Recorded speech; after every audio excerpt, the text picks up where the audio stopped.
জাজমেন্টদেরকে যে ডিলে করে 6টা জাজমেন্ট আসছে। 6টা জাজমেন্টে বলা হয়েছে তোমরা ডিলে করে জাজমেন্ট দিও না। 6 আদার কেসে জাজদেরকে বলা হয়েছে যে স্যাংশন করা হয়েছে তোমরা কেন দেরি করে জাজমেন্ট দাও।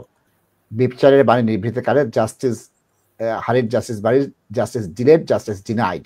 আমাদের ঐতিহাসিক একটা তথ্য এটা দেখলাম যে এখন অহর্নিশি যারা করছে এবং ল গেজেট বলছে যে তাদেরকে শাস্তি দেওয়া হচ্ছে কয়টা 6টা কেসে এই বছর 24 সালে 6টা অলরেডি করা হয়েছে। পরে যাচ্ছে লেডি চিফ জাস্টিস কি বললো 82% বেড়ে গেছে মামলা 82% বেড়ে গিয়েছে ভয়ঙ্কর হারে বাড়ছে এবং সংখ্যা একের পর এক বাড়ছে। আমরা যদি এটা পরিপূর্ণ হাউস অফ কমন্সে চলে যাই হাউস অফ কমন্সের চিফ লেডি জাস্টিস তিনি যে বক্তব্য দিয়েছেন সেখানে স্পষ্ট দেখিয়েছেন যে 82% ইনক্রিজ হয়েছে এবং ফার্স্ট ইয়ার ট্রাইব্যুনাল যে জাজ নিয়েছেন তাদেরকে নেয়ার পরেও নিউ জাজ রিক্রুট করেছেন কিন্তু তাদের নাম্বারটা স্মল। এই স্মল নাম্বারটা এই যে আছে 2025 সালের অটোমের মধ্যে আসতে পারবে না। সুতরাং আমরা কি দেখব এইখানে দেখতেছি লেডি চিফ জাস্টিস বলতেছে যে আমাদের হিউজ বেড়ে গিয়েছে এইখানে জাজমেন্ট দিতে জাজরা দেরি করছে যে জাজমেন্ট দিতে এটা জাজরা দেরি করছে। আর এইখানে কি করছে খুব মজার জিনিস দেখেন হোম অফিস তার নিজের একটা নীতি নির্ধারণ করেছে যে এই স্ট্যান্ডার্ড না হলে আমি অ্যাসাইলাম দিতে পারবো না। সেই স্ট্যান্ডার্ডটাও তারা 50% মিট করতে পারছে না। তারা নিজেদের যে স্ট্যান্ডার্ড দিয়েছে সেই স্ট্যান্ডার্ডটাও তারা মিট করতে পারছে না 52% ক্ষেত্রে করতে পারেনি। এবং ঋষি সুনাক যেহেতু বলেছিল খুব তাড়াতাড়ি করে তুমি একটা দিয়ে দাও সেই ক্ষেত্রে হোম অফিস কি করলো তাদের ঋষি সুনাকের কথা শুনে রিফিউজ কোনো তো আক্কা নাই যেই ব্যাপারে রিফিউজ করো উইথড্র করো এই করো সেই করো এবং এটা অ্যাপিলকে খারাপ করছে কস্ট বাড়াচ্ছে লিগ্যাল অ্যাপিল বেড়ে যাচ্ছে সিস্টেম ব্লক হয়ে যাচ্ছে। তাজ ভাই প্লিজ এটা রাখেন একটু নিচে যান নাসিদ ভাই নিচে যান এখানে এই জায়গার মধ্যে রাখেন। দর্শক এই স্ক্রিনে আপনারা একটু চোখ রাখেন আপনারা যারা প্রোগ্রাম দেখতেছেন। তো এটার প্রথম যেটা হচ্ছে নাসিদ ভাই এই ঋষি সুনাক সাহেবকে হোম অ্যাফেয়ার্স সিলেক্ট কমিটির সামনে ডেকে উনাকে এমপিরা ইনভেস্টিগেশন করা দরকার কোয়েশ্চন করা দরকার। He has messed up the asylum system. আপনারা দেখেন উনি বলছে যে অ্যাসাইলুমের ফিগার ইনক্রিজ হইতেছে সো রাস্তাঘাট থেকে ধরে ইমিগ্রেশন অফিসার বানাইছে এবং অনেক সময় এক্সিস্টিং স্টাফকে প্রেসার দিয়ে ওরা বলছে যে তোমরা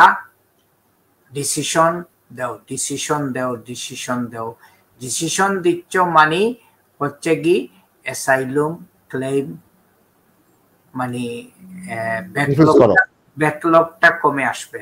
তো ওরা যে হারে রিফিউজ করছে দর্শক এখন দেখেন একটা এক্সাম্পল দেই আমি যদি তারশা আজকে এই চেয়ারে বসে আছি এখন কিন্তু 18 ঘন্টার উপরে হয়ে গেছে দর্শক আপনারা জানি না বিশ্বাস করবে কিনা 6টার আগে দিন শুরু করছি সকাল 6টার আগে।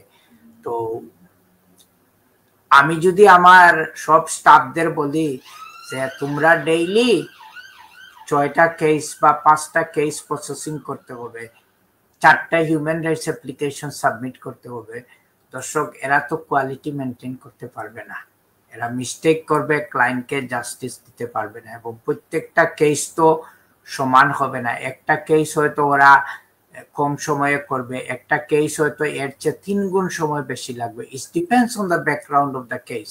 এই জন্য আপনারা ক্লায়েন্টদের সাথে অনেক সময় আমাদের ঝামেলা লেগে যায় আপনারা বুঝতে রাজি নাই আপনারা সবকিছু বানাই দেন। এখন আলী ভাই উনারকে সালাম দিছেন আলী ভাইয়ের রেস্টুরেন্টে যদি কত ধরনের ডিশ আছে উনি বানান he is a good chef কিন্তু উনার তো এক ডিশ বানাইতে নাসিদ ভাই 5 মিনিট লাগতে পারে একটা বানাইতে উনার 20 মিনিটও সময় লাগতে পারে 20 মিনিটের কিন্তু প্রাইস দিয়ে কাস্টমার কিনে খাইতে হবে উনার মেনুতে কিন্তু ওইটার দাম বেশি থাকবে।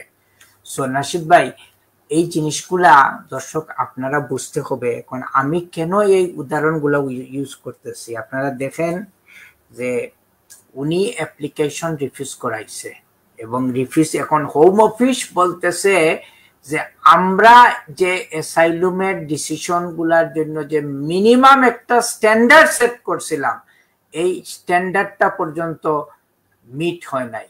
এখন কথাটা হচ্ছে কি, এখন কতটুকু সত্য কতটুকু মিথ্যা আমি তো বুঝতে পারতেছি না। সবাই বলতেছে ঋষি সুনাক এইটা করে এই ঝামেলা ক্রিয়েট করছে। এখন আমাদের লেডি চিফ জাস্টিস যেটা বলতেছেন, উনি বলতেছেন আমাদের কাছে আপিল আসতেছে এবং we are extremely concern to see the quality of the decision made by home office.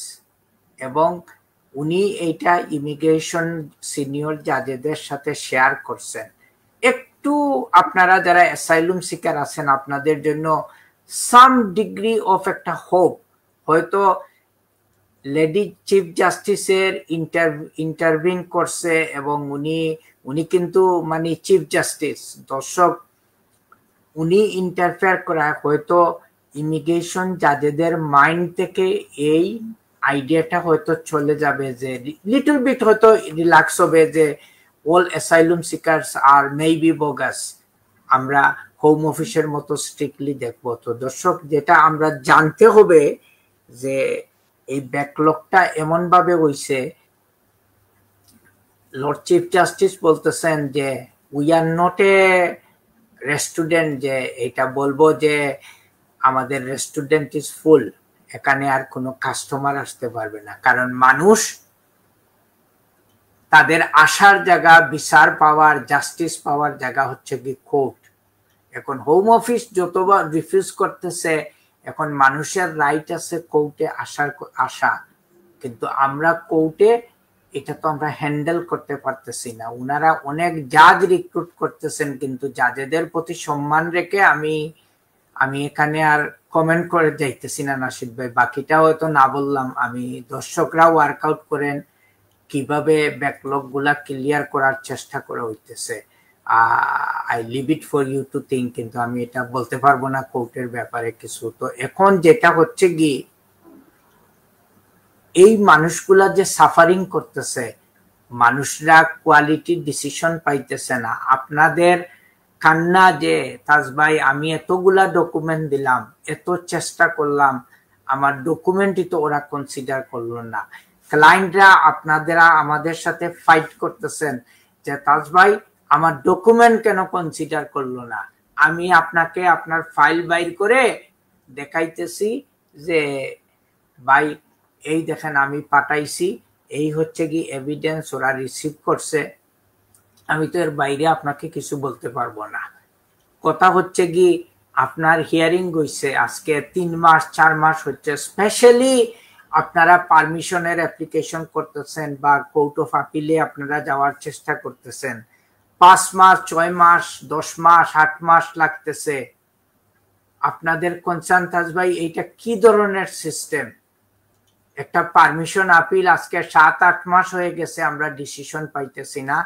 উত্তর হচ্ছে নাশিদ ভাই একটু আগে দেখাই দিছেন যে ব্যাকলগ গুলা কোর্টের ক্লিয়ার হইতেছে না, কোর্ট ডিল করতেছে না, এবং যারা আপনাদের হিয়ারিং করার পরে ওনারা টাইমলি ডিসিশন দিতে পারতেছেন না।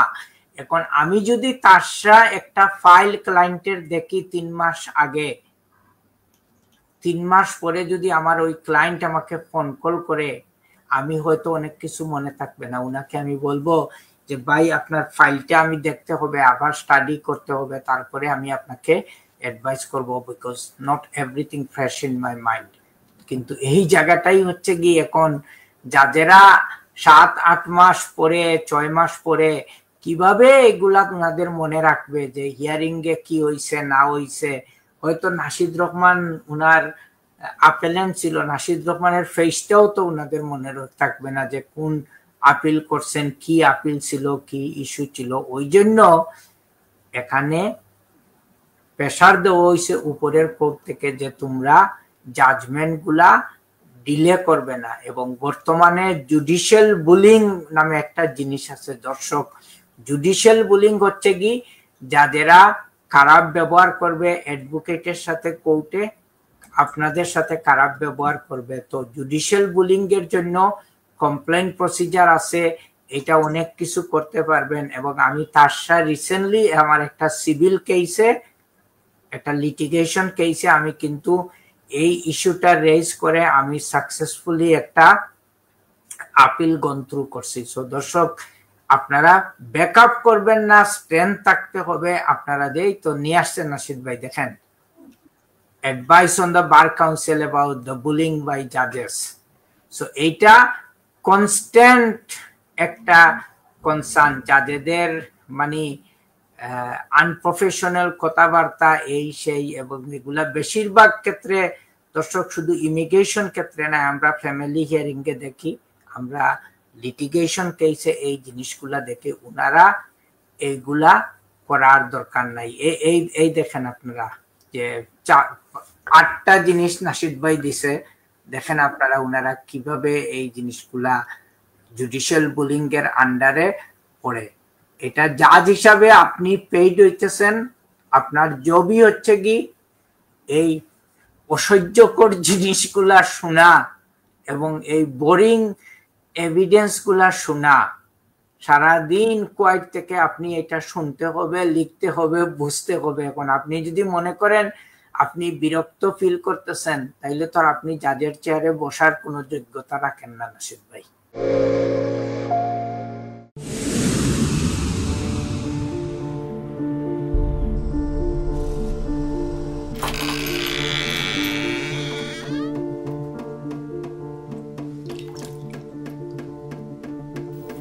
ইংল্যান্ডে আমরা চাইলেও অনেক কিছু করতে পারি না, অনেক ঝামেলা।